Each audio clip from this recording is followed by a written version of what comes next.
2021 নিৰ্বাচন সমাগত আৰু এই মুহূৰ্তত মই আহি উপস্থিত হৈছোঁ সেই নলবাৰী জিলাৰ সোণকুঢ়িয়াৰ এখন গাঁৱত। পোনপ্ৰথমে গাঁৱৰ সেই যি পথছোৱাৰ আচলতে দৃশ্য দেখুৱাব ভিডিঅ' জাৰ্নেলিষ্টে। এইটো আচলতে প্ৰায় 3,90,000 টকা আবণ্টন হৈছিল পঞ্চায়তৰ ফালৰ পৰা আৰু এই পঞ্চায়তৰ ফালৰ পৰা 3,90,000 এইটো এটা পথ অতি শোচনীয় আৰু এইখন ফলক 3,90,000 টকাৰ এইখন এখন ফলক যিখন ফলকত স্পষ্টকৈ লিখা আছে 3,90,000 টকা আচলতে এইখন এই পথটোত আবণ্টন হৈছিল। আৰু মই এই মুহূৰ্তত গাঁৱৰ কিছুমান দৃশ্য দেখুৱাম। এই দৃশ্য আপোনালোকে হয়তো দেখিবলৈ পাইছে। কোনো ধৰণৰ আচলতে পথৰ সুব্যৱস্থা নাই, সকলো পথ আচলতে বিধ্বস্ত হৈ পৰিছে, ৰাইজ যথেষ্ট ক্ষোভিত হৈ পৰিছে আৰু বৰ্তমান সময়ছোৱাত যি আচলতে দলং, ইয়াৰে যি দলং নৈৰ ওপৰত যি দলং, সেই নৈৰ ওপৰত যি দলং কোনো ধৰণৰ চৰকাৰীভাৱে আচলতে নিৰ্মাণ হোৱা নাই। ইয়াৰ স্থানীয় লোকসকলে তেওঁলোকে শ্ৰমদান কৰি তেওঁলোকে নিজাববীয়াকৈ এই দলংখন নিৰ্মাণ কৰি আহিছে। তেওঁলোকে গাঁঠিৰ ধন ভাঙি এনেধৰণে আজি তেওঁলোকে এই দলঙৰ নিৰ্মাণ কাৰ্যত আচলতে তেওঁলোকে ব্ৰতী হৈ পৰিছে। এই মুহূৰ্তত দৃশ্যসমূহ দেখুৱাইছোঁ, এই দৃশ্যসমূহ দেখুৱাইছোঁ আচলতে এনেকুৱাকৈ ধৰণে দলংখন আচলতে তেওঁলোকে মেৰামতি কৰি আছে আৰু কিছু মুহূৰ্তৰ পিছতে এই দলংখন সেই নৈৰ ওপৰত আচলতে তেওঁলোকে তাত যি নিৰ্মাণ কাৰ্য সম্পূৰ্ণ কৰিব। যথেষ্ট সংখ্যক লোক আছে, এই লোকসকলৰ পৰা আচলতে যিসমূহ সমস্যা, এই সমস্যাসমূহৰ বিষয়ে জানিম। কিন্তু তাৰ পূৰ্বে মই দলংখনৰ যি আচলতে দৃশ্য, সেই দৃশ্যটো পোনপ্ৰথমে মই দেখুৱাই ল'বলৈ চেষ্টা কৰিম। এইখন এখন দলং, যিখন দলঙেৰে দৈনিক হাজাৰ লোক আচলতে এইফালেৰে যাতায়াত কৰে আৰু কিন্তু বৰ্তমান দলংখন একেবাৰে বিধ্বস্ত হৈ পৰিছে।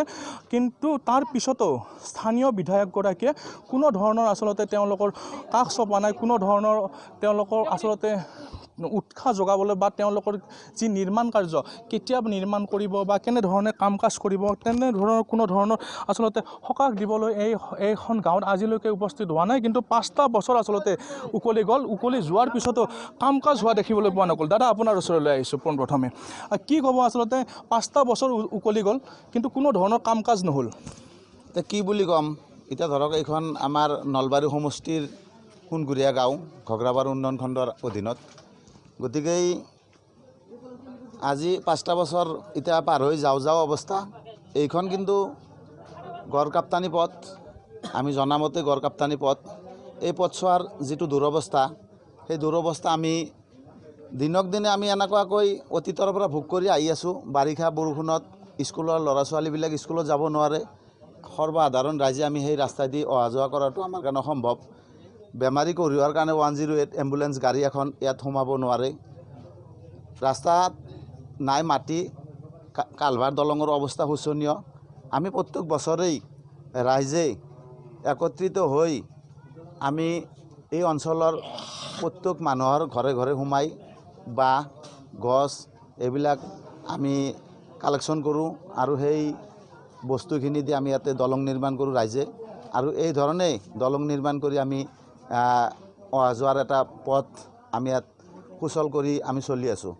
আজি অশোক শৰ্মা ডাঙৰীয়াই আমাৰ নলবাৰী সমষ্টিৰ বিধায়ক হিচাপে তেখেতক এটা কথা আমি ক'ব খোজোঁ, তেখেতৰ সমষ্টিৰ উন্নয়নৰ ক্ষেত্ৰত তেখেতে যিবিলাক ফুলজাৰি মাৰি আছে, আমাৰ বিশ্বাস নহয়, হয়তো এটা কথা আমি অনুভৱ কৰি ক'ব পাৰোঁ যে তেখেতে অন্য কোনো সমষ্টিৰ উন্নয়নৰ ফলকবিলাক তেখেতে ইয়াতে মিছাও প্ৰদৰ্শন কৰি পেলাই বহু উন্নয়ন কৰিছোঁ বুলি তেখেতে হয়তো ৰাইজক এটা ভুৱা প্ৰতিশ্ৰুতি দি আছে বা ভুৱা কিছুমান কথা প্ৰচাৰ চলাই আছে। গতিকেই আমাৰ এই অঞ্চলত বৰ্তমান যি আচলতে এই আপোনালোকৰ যিসকল ৰোগী, হঠাতে ৰোগীসকলক তেনেকুৱা 108ৰ ব্যৱস্থা কোনফালেৰে হয়? পথ, কোনো ধৰণৰ পথ নাই ব্যৱস্থা মানে সোণকুঢ়িয়া যিটো মেইন চক, ঘগ্ৰাবাৰৰ পৰা যিটো তামোলপুৰ গড়কাপ্তানি পথৰ ওপৰত সোণকুঢ়িয়া যিটো চক আমাৰ, আমি ইয়াৰ পৰা ভিতৰুৱা অঞ্চলৰ পৰা কোনো এটা বেমাৰী নিয়াৰ কাৰণে 108 এম্বুলেঞ্চখন যদি মাতোঁ, তেখেতসকলে ৰাস্তাৰ অসুবিধাৰ কাৰণে ইয়ালৈ আহিব নোৱাৰে। ঠেলাত আমি বেমাৰী লৈ মেইন ৰাস্তাকলৈকে লৈ যাব লাগে আৰু এই ক্ষেত্ৰত আমাৰ বহুত অসুবিধা হয়। গতিকেই তেখেতক কিজানি আমাৰ এই সোণকুঢ়িয়া অঞ্চলৰ মানুহে এই 5টা বছৰ শেষ হোৱাৰ হ'ল, তেখেতক আজিলৈকে মানুহে তেখেতৰ মুখখনৰ তেখেতৰ চাহটোৱে দেখা নাই। কি কৰিব, ভোট দিব নেকি এইবাৰ? গতিকে তেখেতৰ যিটো কৰ্মৰাজি, তেখেতৰ যিটো কামৰ যিটো নমুনা, তেখেতৰ যি মানে পাৰদৰ্শিতা, তেখেত কিমান দক্ষ এজন বিধায়ক, তেখেতৰ কৰ্মই তেখেতৰ ফল পাব, সেইটো আমি কি ক'ম। দাদা আপোনাৰ ওচৰলৈ আহিছোঁ, 5টা বছৰত একোৱেই কাম নহ'ল, কি ক'ব? আপোনাৰ প্ৰতিক্ৰিয়াটো জানিব বিচাৰিম। কাম নহ'ল, এতিয়া আমি ৰাইজৰ মানে আফচোচ এইটো ৰাইজৰ যে চালে 5টা বছৰ গুচি গ'ল, আমাৰ চৰকাৰৰ ফালৰ পৰা কোনো ধৰণৰ আমি তাৰমানে ইয়াতে কোনো সুবিধা পোৱা নাই।